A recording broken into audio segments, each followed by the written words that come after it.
Ladies and gentlemen, welcome back to another episode of Anime Rainbow. Today I got for you Doron Dororon Chapter 3. I got it.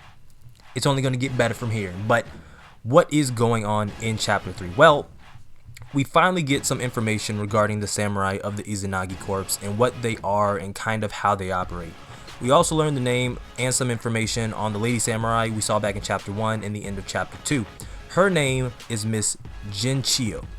She is considered a mid-samurai, although it's important to note that there are ranks above and below that, finding out that the two samurai we met in Chapter 2 were just cadets, and the one that I said was unconscious actually died. So RIP to cadet number 2. I'm sorry you were so unaware, even though you were there to patrol for the Mononoke. I mean, look, if it was that strong, maybe they shouldn't have sent cadets.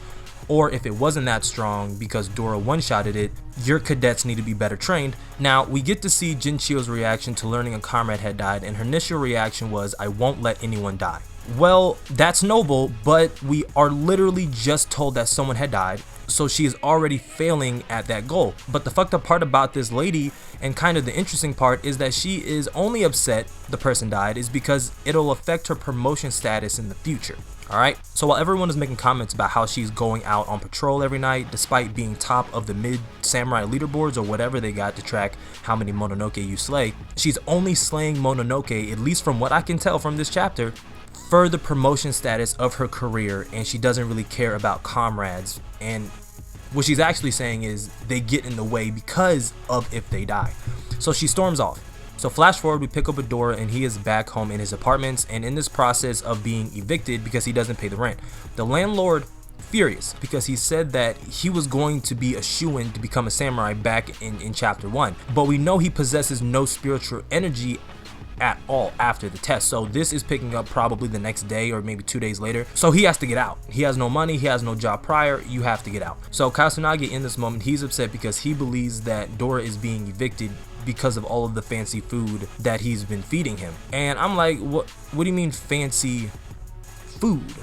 And you get these panels of him feeding him burgers and like chicken strips and fries and stuff like that. And I'm like, I thought, at least from the first 2 chapters, that Mononoke could only eat humans, right? They can't have a substitute diet. That's never been the case for, I mean, any type of creature, really.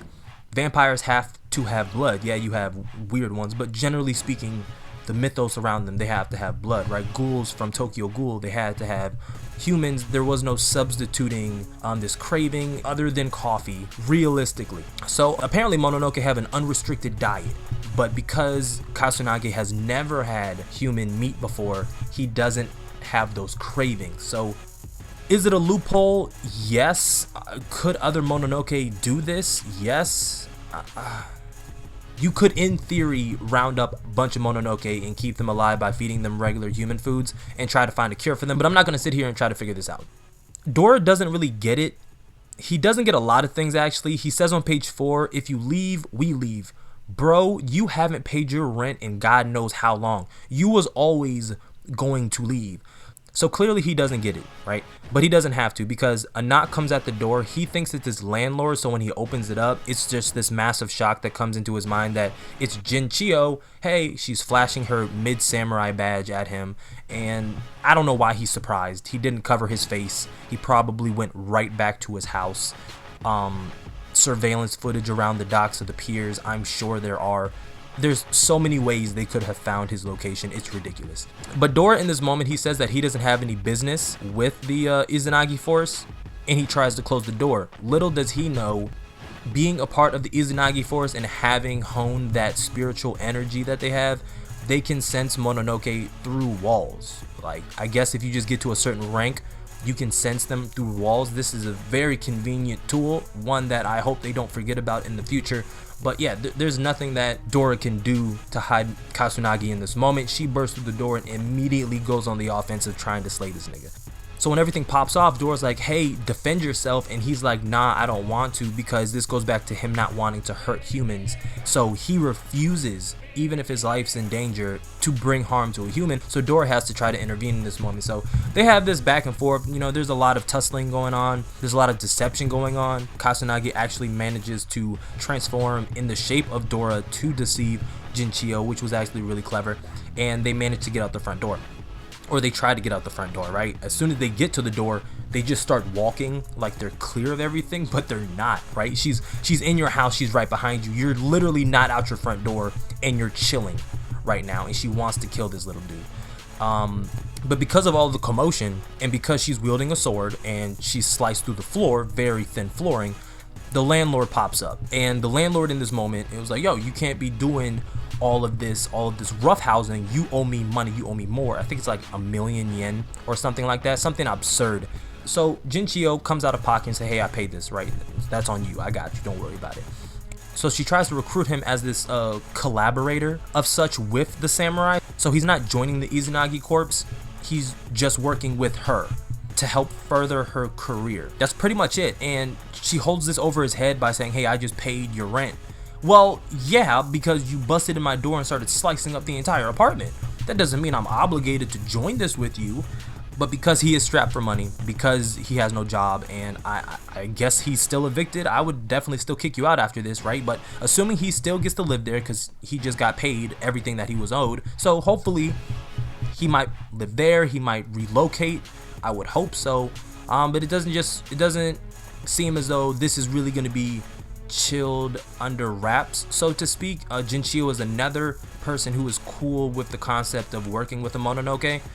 It's just all really convenient. I'm still waiting for that one character who hates Mononoke. Is that not strange to anybody? We haven't seen a character who hates the very creatures that are running around and causing so much havoc. Imagine if everybody we met in Demon Slayer, for the mass majority of them, were cool with demons. Imagine if Tanjiro was just cool with the concept of working. Well, okay, he kind of was, but that was it's the same, but it's not the same, okay?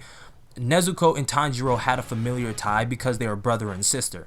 It made more sense for him to be cool working with that specific demon versus this random one he's never met before but trusts to this degree. It's a sense of naivety that is just not based in familiar ties, if you get what I'm saying. Tanjiro riding and trying to die for Nezuko made sense. What she is doing is just completely selfish on another level, and I like how they try to make it seem like she's not doing it just because of the promotion, but she's doing it just because of the promotion. Like, at the end of the day, this is only something that you're willing to entertain because of the benefits that you could reap.